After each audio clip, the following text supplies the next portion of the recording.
No te he querido ni un solo día en estos 40 años. Solo me resultabas conveniente, dijo Mateo a su esposa, en su aniversario de bodas de Rubí. Tras eso, Carmen se levantó y dijo aquello que había guardado durante décadas. Su hermana dejó caer la copa y los invitados se quedaron petrificados por lo que acababan de oír. Pero antes de continuar, cuéntanos desde qué país nos estás viendo. Que disfrutes la escucha. Carmen estaba en medio del salón, respirando el aroma de cera para muebles y lirios frescos. La casa brillaba como un samovar recién pulido. Todo estaba tal como le gustaba a Mateo.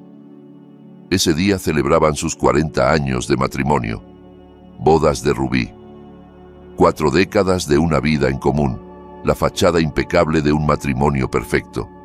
Toda una vida sacrificada en nombre del deber y las apariencias.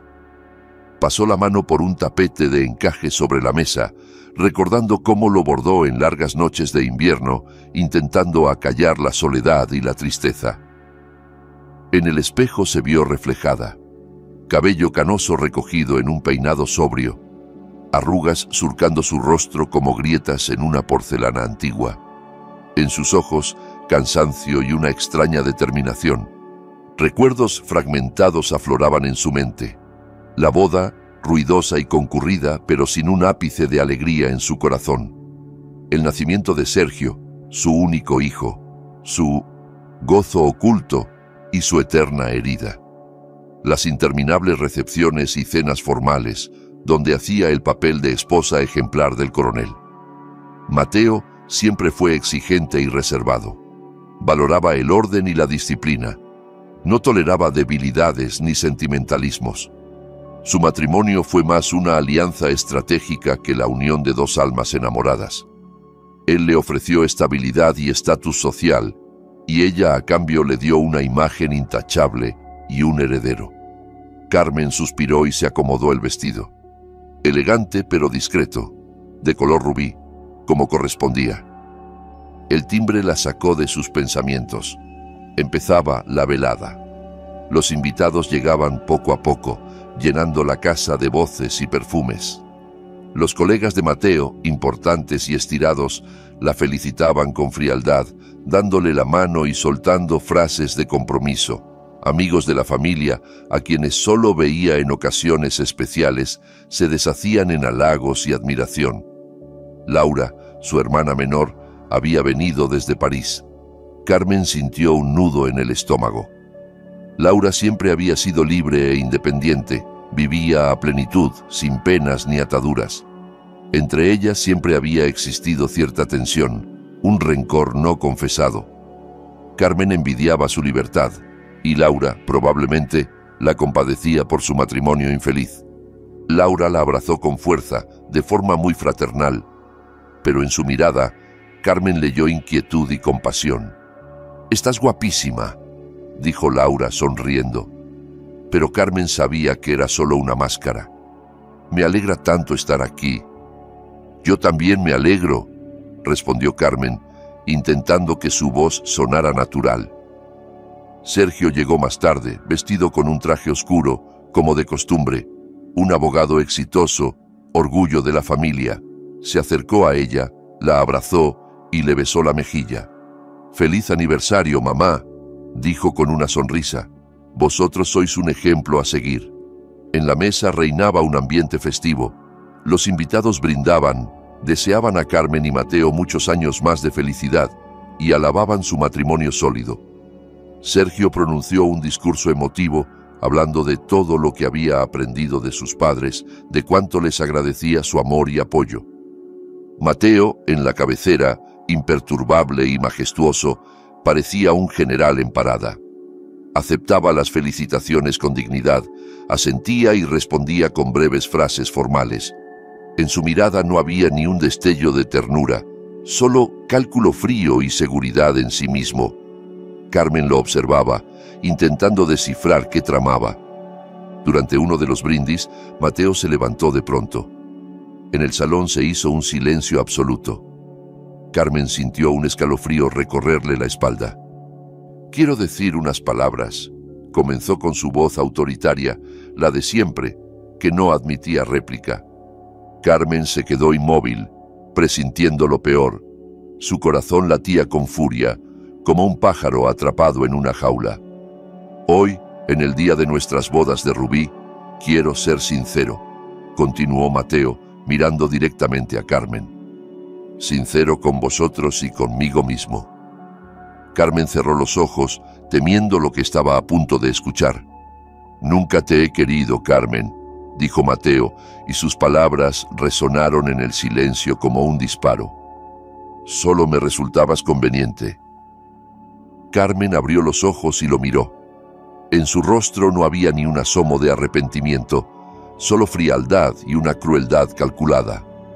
Hablaba con la misma calma con la que comentaría el clima.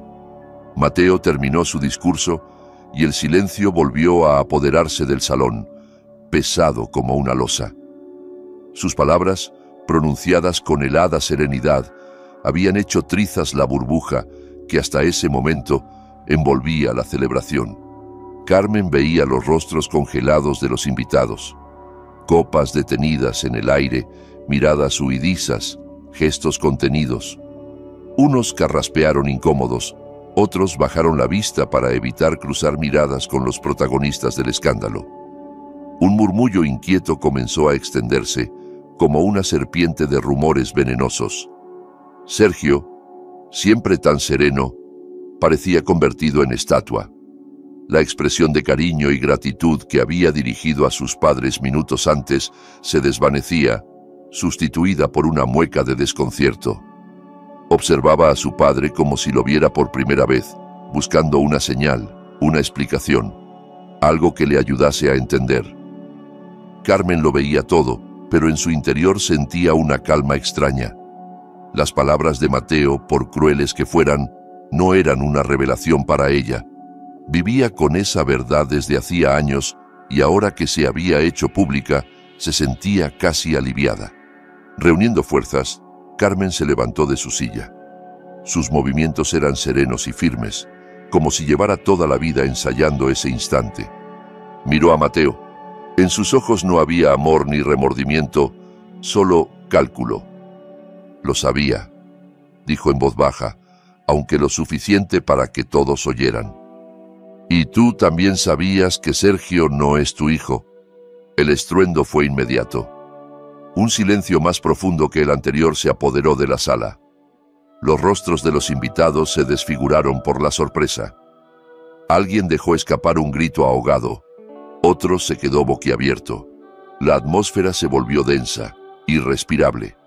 Laura, que estaba junto a Sergio, emitió un gemido ahogado.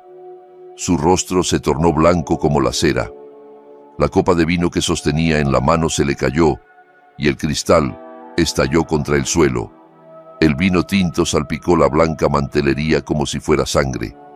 Ese sonido, seco y abrupto, quebró el momento con violencia, remarcando la tragedia que acababan de presenciar. Todas las miradas se volvieron hacia Laura. Permanecía inmóvil, como paralizada. Sus labios se movían sin emitir sonido, como si tratara de pronunciar palabras que no encontraba. En sus ojos había miedo, dolor y una comprensión terrible. Sergio se levantó lentamente. Su rostro estaba pálido como una sábana. Miraba a su madre, luego a Mateo y de nuevo a su madre. En su mirada brillaban el desconcierto y la desesperación. Trataba de encontrar sentido a todo aquello, pero todo parecía una pesadilla sin lógica. No dijo nada. No pudo. Solo contemplaba cómo su mundo se desmoronaba, cómo su pasado, su presente y su futuro se disolvían ante sus ojos. En la mente de Carmen se agolpaban los recuerdos, como viejas cintas de película enredadas en un proyector. Observaba los rostros atónitos de los invitados, la mirada cargada de odio de Laura, la expresión de piedra de Mateo, y entonces las palabras brotaron de sus labios como si se hubiera roto un dique. «Tenéis derecho a saber la verdad», dijo Carmen, dirigiéndose más a Sergio y a Laura que al resto de presentes. «Cuando era joven, amé de verdad, una sola vez, para siempre». Su voz temblaba, pero en ella se notaba una voluntad férrea. como si llevara años preparándose para decirlo. En su mente apareció aquella imagen, un pequeño pueblo bañado por el sol del verano, y él, un joven oficial, apuesto, con los ojos del color del cielo antes de una tormenta. Se llamaba Víctor. Carmen, por entonces una joven ingenua, trabajaba en la biblioteca de la base militar. Víctor pasaba con frecuencia, supuestamente por libros, pero en realidad solo quería verla. Paseaban por las tardes, cogidos de la mano, se susurraban promesas bajo el cielo estrellado. Él le hablaba de sus sueños, del ejército, del hogar que quería construir, de los hijos que deseaba tener. Ella lo escuchaba embelesada, sintiendo que al fin había encontrado su otra mitad. «Eres mi sol, Carmencita», le decía mientras la abrazaba. «Sin ti, solo soy un soldado que cumple órdenes. Contigo, soy un hombre con futuro». Un día, Carmen descubrió que estaba embarazada. Fue feliz, a pesar del temor a sus padres, que soñaban con una alianza más conveniente. Víctor le prometió matrimonio, le juró que todo iría bien. Pero la felicidad duró poco. Víctor murió durante unas maniobras. La versión oficial fue un accidente, pero Carmen nunca creyó del todo en esa historia. Había demasiadas incoherencias en los relatos de sus compañeros, demasiadas evasivas en el comandante al comunicarle la tragedia. Sospechaba que detrás se escondía algo más oscuro, pero estaba demasiado asustada y confundida para indagar. «Me enteré de que estaba embarazada cuando Víctor ya había muerto», continuó Carmen, regresando al presente. Su voz ahora era más firme, distante, como si relatara la historia de otra mujer. Sus padres reaccionaron con horror. Un escándalo, un hijo fuera del matrimonio. ¿Qué diría la gente? En aquel pueblo pequeño, las apariencias lo eran todo. Carmen se sintió atrapada. Sus padres la presionaban rogándole que reconsiderara. Le ofrecieron alternativas: aborto, adopción, hacer desaparecer al niño en una familia sin hijos. Pero Carmen se negó. No podía matar una parte de Víctor. Era lo único que le quedaba de él. Y entonces encontraron la solución, dijo con amargura, mirando a Mateo. Mateo era una buena elección. Militar, con futuro, de familia respetada. Necesitaba esposa para avanzar en su carrera. Los padres de Carmen, una salida para salvar su honor. El matrimonio fue pactado. Mateo sabía que ella estaba embarazada, sabía que el niño no era suyo. Aceptó el trato, con tal de conseguir lo que quería. Carmen, obediente a la voluntad de sus padres, accedió. «Firmamos un pacto», dijo Carmen sin apartar los ojos de Mateo. «Silencio a cambio de futuro. Tú obtuviste tu carrera, yo una fachada de familia. Sergio creció sin conocer la verdad. Creí que así sería mejor para todos». El silencio en el salón era ahora más denso que nunca. Los invitados se murmuraban entre sí, incrédulos. Sergio permanecía inmóvil, como petrificado. Solo Laura mantenía la mirada fija en Carmen, con una furia que le ardía en los ojos. «Lo sabías», murmuró Laura, dirigiéndose a su hermana. «Tú sabías que yo lo amaba». Carmen bajó la vista. Lo sabía. Sabía que Laura había suspirado en silencio por Víctor, que lo había envidiado, pero en su momento estaba tan sumida en su propio amor, en su felicidad, que no supo ver el sufrimiento de su hermana. Laura siempre había sido brillante, libre, soñadora. Soñaba con París, la moda, la vida hermosa. Pero en lo más hondo, envidiaba el amor de Carmen y Víctor. Había visto cómo se amaban y se sintió sola, desplazada. Una vez, Laura se lo confesó entre lágrimas. Le suplicó a Carmen que renunciara a él, que se lo dejara. Carmen no podía creer lo que oía. No podía aceptar que su hermana fuera capaz de pedir tal cosa. «Él me ama a mí, Laura», le dijo. «Tú no puedes cambiar eso». Laura se fue del pueblo, queriendo olvidar a Víctor y a su hermana. Pero el dolor nunca se fue. Viajó, conoció a muchos hombres, pero nunca pudo amar a ninguno como a él. Estuve ciega, dijo Carmen, mirándola con tristeza. No vi tu sufrimiento, solo pensaba en mí. Perdóname. ¿Perdonarte? Gritó Laura fuera de sí. Tú me robaste todo, mi amor, mi vida. Y girándose hacia Sergio, añadió entre lágrimas, ¿y tú? Viviste toda tu vida en una mentira. Creías que era tu padre. Nunca te quiso, solo te usó, como a todos nosotros. Las lágrimas corrían por las mejillas de Laura. Se sentía traicionada, engañada. Todo en lo que había creído se había desmoronado en un instante. Yo no entiendo, murmuró Sergio, mirando a Carmen y a Laura alternativamente. ¿Quién soy entonces? ¿Quién fue mi padre? Tu padre fue el mejor hombre que conocí, respondió Carmen con una mezcla de ternura y dolor en la voz, posando su mirada en su hijo. Te amaba incluso antes de que nacieras. Soñaba contigo. Pero está muerto, añadió Laura, con la voz quebrada. Y gracias a ti, Carmen, está muerto 2 veces. Sergio no dijo nada. Se levantó y sin mirar a nadie, salió del salón. Su rostro, que minutos antes brillaba con la luz artificial del homenaje, ahora estaba pálido, vacío, como un lienzo recién borrado por la tormenta. Pasó entre los invitados paralizados, como un espectro, y desapareció en la noche, tragado por la oscuridad. El mundo que había conocido ya no existía. El padre al que admiraba no era suyo. La madre que amaba le había ocultado una verdad devastadora. Y él era fruto de una mentira. Mateo seguía sentado a la mesa, inmóvil como una estatua. Por primera vez en su vida no tenía el control. Su mundo, meticulosamente construido a base de disciplina, jerarquía y conveniencias, se desmoronaba como un castillo de naipes. En sus ojos, por lo general fríos y calculadores, asomaba algo nuevo, la confusión. No entendía cómo había perdido el dominio de la situación. Acostumbrado a mandar, a imponer, a silenciar, ahora se encontraba desarmado frente a una verdad que ya no podía ocultar. Miraba fijamente su plato vacío, como si esperara encontrar en él respuestas o refugio. Las palabras que tanto tiempo había reprimido finalmente habían salido a la luz, pero no le trajeron alivio. Solo la amarga certeza de su derrota. Su silencio ya no era autoridad, era rendición. Sentía como todo se venía abajo. Su imagen, su familia, su orgullo. Por primera vez en muchos años se sentía profundamente solo. Laura salió corriendo de la casa, empapada en lágrimas. Se sentía traicionada una vez más.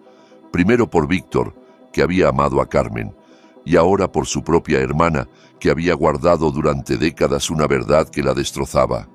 El dolor y la rabia le oprimían el pecho, le robaban el aliento. Corría sin rumbo, intentando escapar de los recuerdos, de la humillación, del pasado. Pero la culpa siempre había estado ahí, latente. Siempre había sentido que algo no encajaba en aquella familia, pero jamás imaginó que la verdad sería tan brutal. Recordaba a Víctor, su sonrisa, su voz, sus ojos llenos de vida. Recordaba cómo se enamoró de él, adolescente e idealista. Recordaba sus ilusiones, sus cartas sin respuesta, su llanto cuando llegó la noticia de su muerte. Y ahora sabía que ese hombre había sido el padre de su sobrino y que su hermana se lo había callado durante toda la vida. Se sentía traicionada, utilizada, despojada de todo lo que alguna vez fue valioso para ella. Todo parecía una mentira. Había vivido a la sombra de otra historia. Se detuvo, jadeante, bajo el cielo nocturno. Las estrellas parecían tan lejanas, tan frías, como si se burlaran de su dolor. Mientras tanto, Carmen se quedó sola en el salón. Entre copas volcadas, servilletas arrugadas y platos medio vacíos. El silencio pesaba como una losa. Los invitados se habían ido, llevándose con ellos los restos de una vida rota. Carmen miró sus manos, envejecidas, temblorosas. Recordó cómo eran cuando Víctor las tomó por primera vez. Recordó sus besos, sus caricias, sus promesas. Recordó lo feliz que fue, los sueños que compartieron. Luego, la guerra, la muerte, el desamparo y el matrimonio con Mateo. Un matrimonio sin amor, pero lleno de normas y apariencias. Miró a su alrededor. Todo lo que la rodeaba era testimonio de una gran mentira. Los muebles caros, las lámparas de cristal, los cuadros, solo eran decorados tras los que se escondía su soledad. Se acercó a la ventana y contempló la calle oscura. La noche estaba cerrada, sin estrellas. Sintió un nudo en la garganta. Y entonces lloró. Lloró por el amor perdido, por la vida desperdiciada, por el hijo engañado. Pero entre lágrimas sintió también una liberación. El secreto que había llevado a cuestas durante 40 años ya no era suyo. Era libre. Carmen salió a la calle. El aire nocturno era fresco y limpio. Respiró profundamente y sintió cómo una nueva vida llenaba sus pulmones. Por primera vez en 40 años no tenía nada que ocultar. Ya no necesitaba fingir ser una esposa ejemplar, una madre abnegada, una mujer irreprochable. Podía ser ella misma, vulnerable, herida, pero libre. Unas horas más tarde, cuando el amanecer apenas comenzaba a asomarse en el horizonte, Sergio estaba sentado a orillas del río. No recordaba cómo había llegado allí. Simplemente había caminado sin rumbo hasta encontrarse con el agua.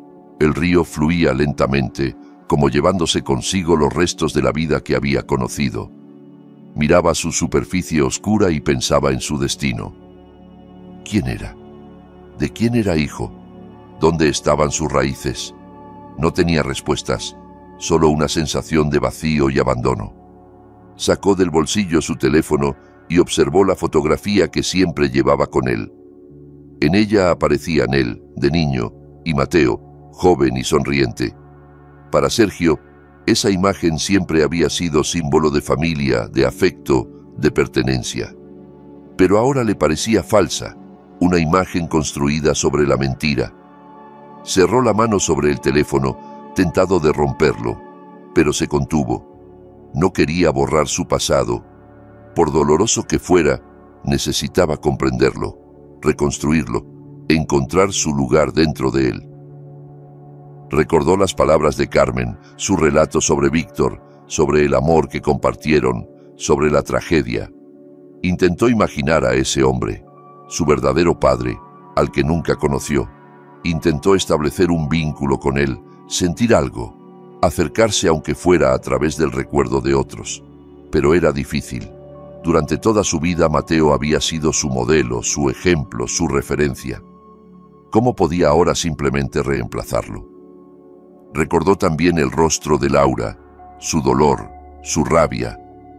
Sintió el peso de haber sido, sin saberlo, la causa del sufrimiento de todos. Era hijo del silencio, del miedo, de un pacto desesperado, producto del sacrificio de una mujer, del resentimiento de otra y del interés de un hombre. Cerró los ojos e intentó calmarse. Sabía que necesitaría tiempo para entender, para perdonar, para recomponerse. Necesitaba reconstruirse desde la verdad, encontrar su identidad, su sitio en el mundo. Decidió empezar por lo más sencillo, por lo más necesario. Saber más sobre Víctor, buscar a quienes lo conocieron, sus compañeros, su familia. Quería saber cómo fue, en qué creía, qué soñaba. Quería descubrir al hombre detrás del mito y tal vez aprender a quererle. Abrió los ojos y miró al sol que asomaba por el horizonte. Un nuevo día comenzaba, el primer día de su nueva vida. Se levantó y empezó a caminar hacia el sol, hacia su destino. Laura regresó a su habitación de hotel y se dejó caer sobre la cama. Estaba completamente vacía por dentro. Su mundo también se había venido abajo. No sabía qué hacer, a dónde ir, ni en quién apoyarse. Sacó de su bolso una vieja fotografía. En ella estaban ella, Carmen y Víctor. jóvenes, sonrientes, llenos de ilusiones. Estaban junto al río, abrazados, riendo. Laura recordaba perfectamente ese día. Fue uno de los más felices de su vida. Se sentía viva, libre, querida. Creía que nada podría romper esa burbuja. Pero luego vino la guerra. Víctor se marchó al frente. Ella lo esperó. Le escribió cartas. Soñaba con su regreso. Pero nunca volvió. Le comunicaron su muerte. Lloró como nunca había llorado. Sintió que su vida se había terminado. Carmen estuvo a su lado. La consoló. Le ofreció su hombro, su ternura. Laura le agradeció aquella entrega. Pensó que Carmen era su roca, su hermana, su amiga, su refugio. Y ahora sabía que Carmen le había mentido, que se había quedado con Víctor, que había llevado en su vientre al hijo de aquel hombre que ambas amaron, que lo había sabido siempre, que eligió el silencio, el engaño, la farsa. Laura se sentía estafada, por dentro, como si todo lo que construyó se hubiese levantado sobre arena. Sabía que Carmen lo había hecho por miedo, por presión, pero eso no aliviaba su dolor. Había vivido toda su vida sin saber que Víctor había dejado una parte de sí en el mundo. Había llorado por él sin saber que su memoria estaba viva en Sergio, y ahora era tarde. Recordó también lo que Carmen dijo, que sospechaba que la muerte de Víctor no había sido un accidente, que tal vez Mateo tuvo algo que ver. Laura nunca lo había querido. Siempre le había parecido un hombre frío, demasiado calculador, con una sombra detrás de cada gesto. Nunca pudo entender qué vio Carmen en él. Ahora lo comprendía. No lo eligió. Fue empujada a él, por miedo, por obligación, por vergüenza. Laura se acercó a la ventana. El amanecer cubría la ciudad con un velo dorado. La urbe seguía ahí, ajena a sus tragedias, indiferente a su dolor. Pero dentro de ella algo había cambiado. Una llama nueva, una decisión. Iba a llegar al fondo de todo. Iba a descubrir qué pasó realmente con Víctor. Iba a encontrar pruebas, rastrear a quienes callaron, levantar la alfombra del pasado. No podía cambiar lo que fue, pero podía hacer justicia, aunque le costara lo que le quedaba de vida. Porque no se trataba solo de vengarse, se trataba de redimirse, de liberar al recuerdo de Víctor, de devolverle el lugar que le fue robado. Se trataba también de darle a Sergio la verdad que merecía. Laura respiró hondo y miró hacia el horizonte. El día estaba comenzando, y ella estaba lista para luchar por la verdad.